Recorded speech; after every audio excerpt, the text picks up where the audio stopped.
ছোট্ট সোনামণিরা, আজকে আমরা শিখব 20 ইনসেক্ট নেম, মানে বিভিন্ন কীট পতঙ্গের নাম, বাংলা ও ইংরাজিতে। চলো তাহলে শুরু করি। এইটা হলো মস্কিটো।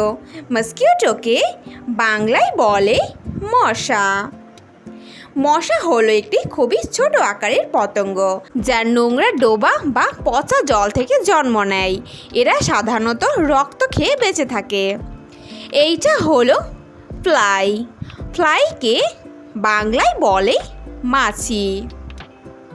মাছি হলো একটি উড়ন্ত পতঙ্গ। এরা বিভিন্ন রোগ জীবাণু ছড়ায় এবং নোংরা আবর্জনায় বসে। এরা বিভিন্ন রোগ জীবাণু ছড়ায়। এইটা হলো ওয়াস্প। ওয়াস্পকে বাংলায় বলে বোলতা। বোলতা হলো একটি ছোট বা মাঝারি আকারের পতঙ্গ, যার কামড় খুবই যন্ত্রণাদায়ক হয়। এরা হোল ফোটায়। এইটা হলো হানিবি। হানিবিকে বাংলায় বলে মৌমাছি। মৌমাছি হলো একটি সামাজিক প্রেমী পতঙ্গ। এরা ফুলের থেকে ভ্রমর নেয় এবং মোম ও মধু তৈরি করে। এরা ফুলের পরাগায়নের ভূমিকাও পালন করে। এইটা হলো গ্রাসহপার। গ্রাসহপারকে বাংলায় বলে ঘাস ফড়িং। ঘাস ফড়িং হলো একটি খুবই ছটফটে লাফানো পতঙ্গ। এরা খুব জোরে জাম্প করে। এদের পিছনের পা খুবই শক্তিশালী হয়। এইটা হলো ড্রাগন ফ্লাই। ড্রাগন ফ্লাইকে বাংলায় বলে গঙ্গা ফড়িং। গঙ্গা ফড়িং হলো একটি প্রাচীন ও আকর্ষণীয় উড়ন্ত পতঙ্গ। এদের জলের আশেপাশে বেশি দেখা যায়। এরা অত্যন্ত দক্ষ শিকারী। এইটা হলো বাটারফ্লাই। বাটারফ্লাইকে বাংলায় বলে প্রজাপতি।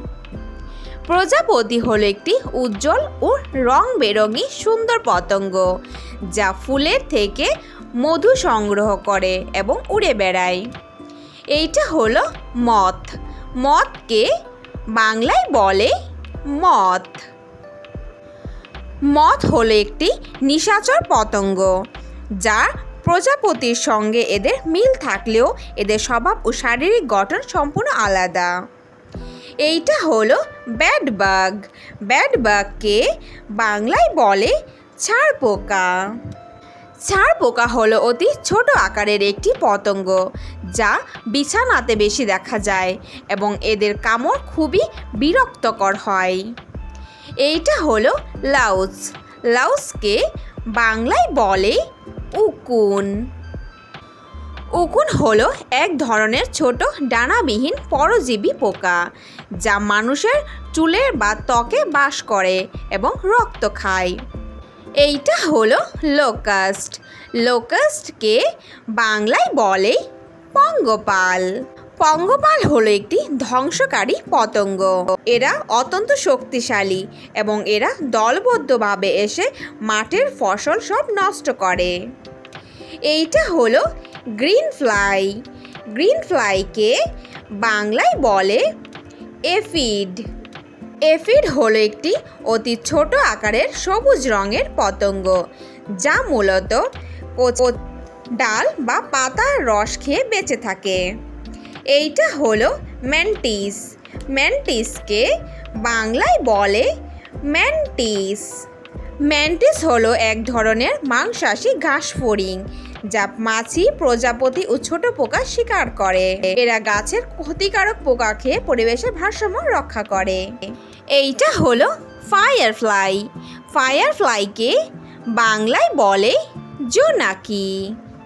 জোনাকি সাধারণত গাছের রস বা ছোট পরাগ রেণু খেয়ে বেঁচে থাকে। এদের সুন্দর লাইট জ্বলার জন্য এরা খুব জনপ্রিয়। এইটা হলো স্পাইডার। স্পাইডারকে বাংলায় বলে মাকড়সা। মাকড়সা হলো একটি সন্ধিপদী পতঙ্গ। এরা মুখ থেকে রেশম দিয়ে জালি বানায় এবং সেখানে ওরা শিকার ধরে। এইটা হলো ককরোচ। ককরোচকে বাংলায় বলে আরশোলা। আরশোলা হলো একটি ঘরের মধ্যে কোনাচে আনাচে থাকা একটি পতঙ্গ, যা ঘরে রোগ জীবাণু ছড়ায়। এরা সাধারণত নিশাচর হয়। এইটা হলো ক্যাটারপিলার। ক্যাটারপিলারকে বাংলায় বলে শুঁয়োপোকা। শুঁয়োপোকা হলো প্রজাপতি বা মথের জীবনের প্রথম দশা। এরা লম্বায় কৃত্রিম মতো হলেও গাছের পাতা খেয়ে বেঁচে থাকে। এদের শরীরে অসংখ্য ছোট ছোট পা থাকে। এইটা হলো অ্যান্ট। অ্যান্টকে বাংলায় বলে পিঁপড়া। পিঁপড়া হলো একটি অতি ছোট আকারের পতঙ্গ। পিঁপড়া খুব পরিশ্রমী হয়। পিঁপড়া তার নিজের ওজনের চেয়ে প্রায় 20 গুণ বেশি বার বহন করতে পারে। এইটা হলো লেডিবাগ। লেডিবাগকে বাংলায় বলে গয়াল। গয়াল হলো একটি উজ্জ্বল সুন্দর রঙের পতঙ্গ। এরা কৃষকের বন্ধু হিসাবে পরিচিত, কারণ এরা গাছের ক্ষতিকারক পোকা খেয়ে ফসলের রক্ষা করে। Thanks for watching hour video ভালো লাগলে অবশ্যই লাইক করে দিও। নেক্সট ভিডিও পেতে চ্যানেলটাকে সাবস্ক্রাইব করে দিও। ফিরে আসছি নতুন কোনো ভিডিওর সঙ্গে। Thank you, bye by.